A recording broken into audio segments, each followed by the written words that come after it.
Shalom, Kol Haloyim, Yahweh, Ba'ashem, Yahweh Shai, Ba'ashem, Rachak Wadash. Double honors to our apostles and elders of Great Millstone. Peace and blessings to the elect. Yeah, so you see this article right here from eatthis.com. And just wanted to highlight this article and potentially one more because you have to remember, as we're living in the end days right now, that means that prophecy is going to continue each year at a higher and higher pace. And you can almost say every few months at a higher pace, at a higher rate. And that doesn't mean that we're projecting and saying that the Lord is going to return at any specific time. But we're bringing out warnings like this to let the hopeful elect know that as we get closer to the Lord Yahweh Shai's return, things are going to get more and more uncomfortable. Things, and I'll say life, for a better word, life is going to get harder. Things aren't going to get easier. Now, of course, you could get a better job, and that puts you in a better financial position. But I'm talking about in terms of a more global aspect, or even just we'll call it domestic, because majority of us, or a lot of us, are over here in the U.S. But in terms of how the U.S. is going and the rest of the world, the economy, finances, things like that, it's going to get worse and worse. And that's biblical prophecy. And we just have to prepare our minds to go through that. And so I wanted to bring out this article just to highlight that point. It says food shortages may be rampant in 2025. Here's why. And the subtitle says various factors could threaten the supply of cereals, seafood, fresh produce, and other foods in 2025. And of course, to live, you have to eat, right? You have to eat. And a lot of us, we're Jake, we have families, big families, especially the northern tribe, right? And that's a lot of heads to feed in one house. So let's start here in the second paragraph. It says many factors can lead to shortages of one food item or another. And there are several reasons for concern about potential impacts in the coming year, from the ripple effects of climate change and foodborne illness to expected changes in U.S. immigration and trade policies. Although widespread food scarcity is unlikely, shoppers can reasonably expect food shortages across several categories in the new year. And they said reasonably expect food shortages in these categories, meaning it's very much likely that these shortages can happen. And of course, it's not far-fetched based on biblical prophecy. It's not far-fetched to say that these shortages could lead to an eventual famine, like true famine, lack of food one day, scarcity of food and scarcity of water. It goes on to say smaller scale shortages are expected, driven by factors such as outbreaks, climate change, and tightening immigration policies. Moreover, Bat tells Eat This Not That due to the expected rise in cost of foods, food will become more inaccessible. Due to the expected rise in cost of foods, food will become more inaccessible, worsening the risk of food insecurity in pockets of the country. So you have to remember, it's not always the fact that there isn't food, but it's the fact that food is inaccessible because of how much it costs. And this article is going to get into a little bit as why these food prices are going to increase or could increase. It says in 2025, shoppers could notice a lack of fresh produce on the shelves for various reasons. First, some farms depend on migrant labor for picking and packing. That workforce may soon be in jeopardy, however, following the recent U.S. presidential election. President-elect Donald Trump has vowed to enact greater restrictions on immigration and conduct mass deportations of undocumented migrants once he takes power in January. So, of course, it's not the fact that the food isn't around. It won't be accessible, potentially, because the labor force, the workers aren't there that's needed to pick these foods, pack them, and ship them. It goes on to say, if immigration policies get tougher to the point where farm workers are harder to find or hire, this could cause a shortage. Nothing that berries and apples are examples of fresh produce that is heavily reliant on migrant labor. Noting that berries and apples. It goes on to say climate change is another factor that can lead to food shortages. Extreme weather events like floods and droughts can impact growing and farming regions, which may limit crop yields. For example, droughts could create shortages for water-intensive foods like almonds, while extensive rain can cause poor water quality and damage corn or soybean crops. So we have the migrant labor force, we have climate change. That's always thrown in there, right? But this is a big one. Changes in U.S. trade policy, number 3. Changes in U.S. trade policy could also impact the food supply. President-elect Trump's plan to implement a 25% tariff on all imported goods from Mexico and Canada and a 10% tariff on China's goods could increase grocery prices and make some items difficult to find. And I believe this is his plan to offset inflation. But at the end of the day, who takes a hit? Well, if there's a tariff on China, Mexico, and Canada, what do you think they're going to do? They still got to sell their goods, but they're going to increase the prices. So now their goods get imported over here to the U.S., and the people buying it say, well, if the prices increase, then we got to increase the prices. So they buy it, put it on the shelf, they increase the price now to ensure that they make a good profit. They have a good profit margin. So now it's the end consumer that finally pays the price. They're the ones taking the hit, you and me, going to the grocery store. Meanwhile, it's not like jobs are paying more. If anything, it's harder now to find jobs. We're living in a time where it's the hardest ever to find jobs, to get a good job, especially a good paying one. It says tariffs will have an indirect impact on shortages by making foods more expensive, leading to lower demand, leading to lower supply, a cyclical effect that could lead to eventual shortages, right? Because if you own a store or just any business, but you have to buy it at a certain price, but that means that your consumer base, your clientele can't afford your prices, your products anymore, that's going to make you stop buying it. That's going to make you stop selling it, which could lead to a shortage in food. Certain foods will say next year. Fish and crustaceans and vegetable fats and oils are some common items imported to U.S. from China, according to Trading Economics.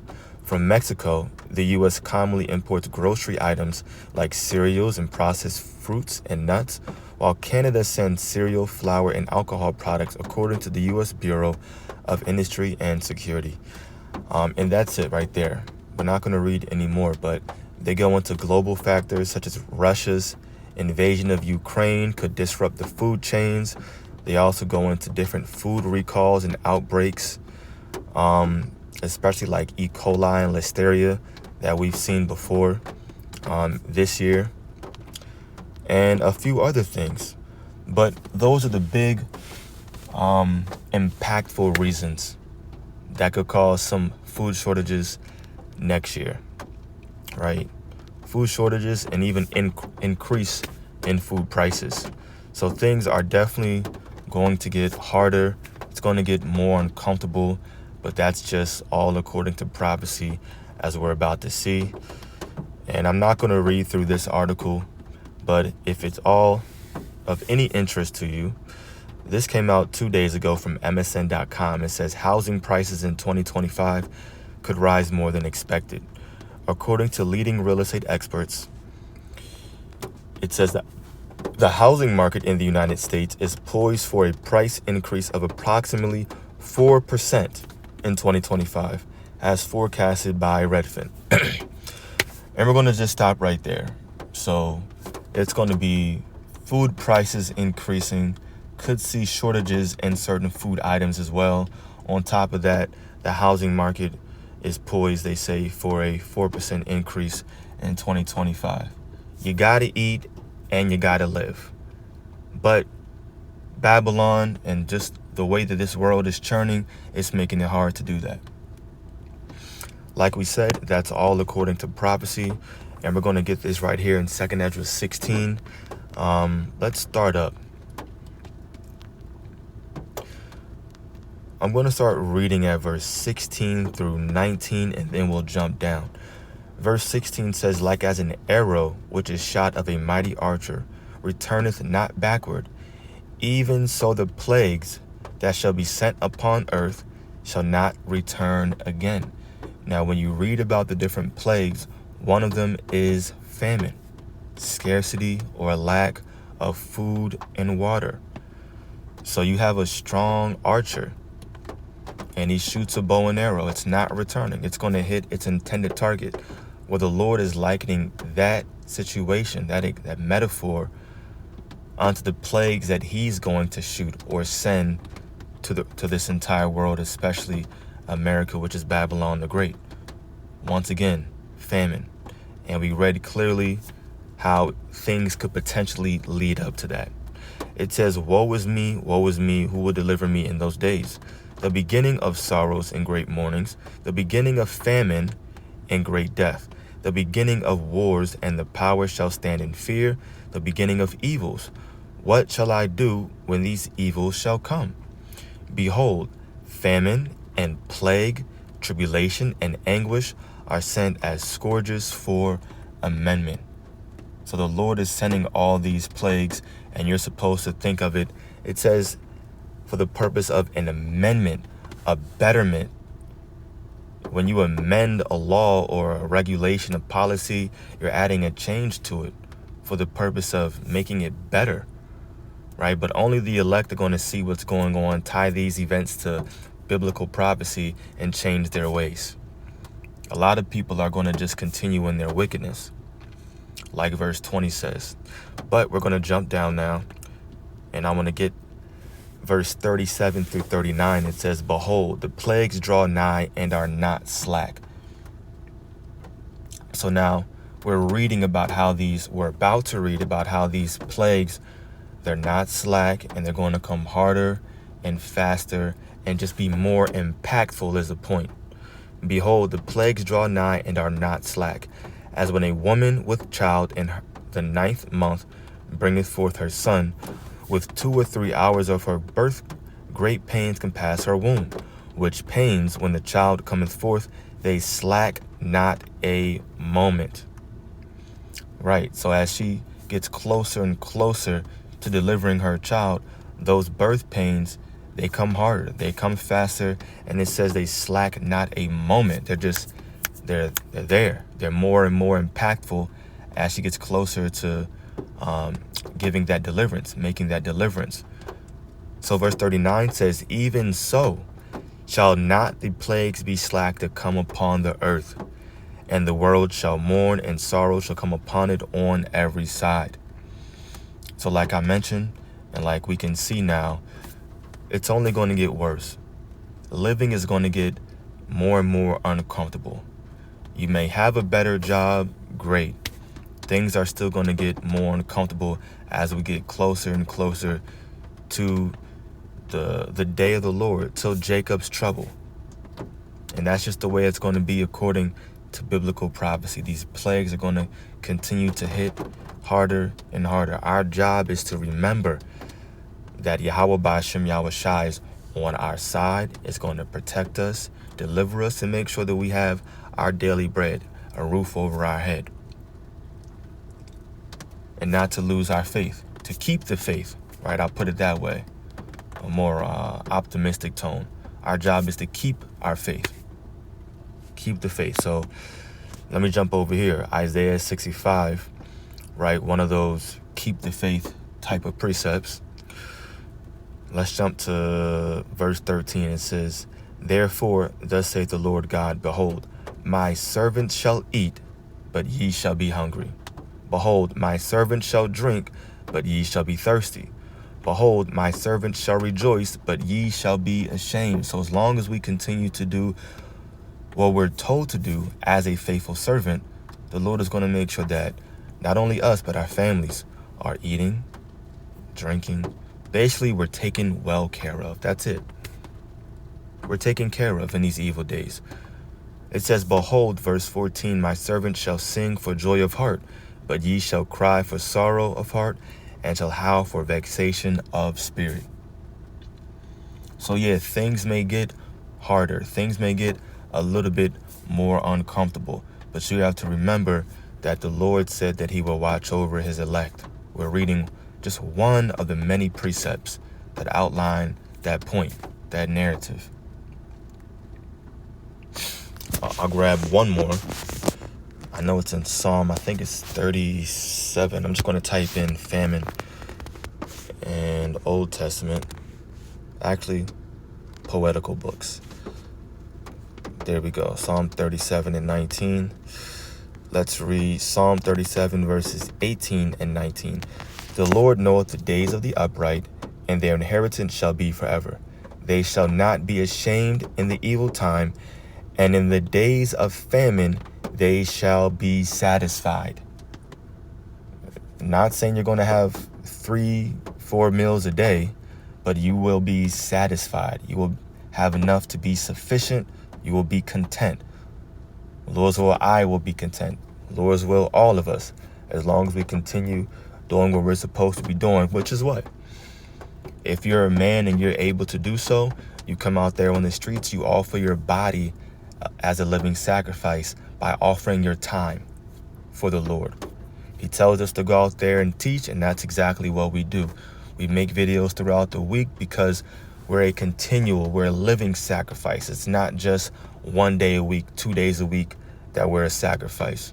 Our entire life belongs to Yahweh Shai. So we make videos throughout the week, continue to teach and push out videos for the elect, right? We're making sure that all of us, man or male or female, we're praying without ceasing.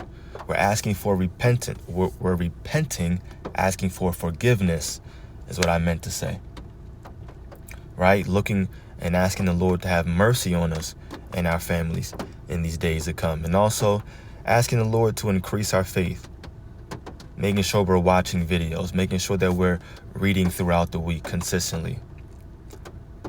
Asking the Lord to build up your spirit. That's it. And then you contribute as much as you can to the church, whether you're a part of a camp or not.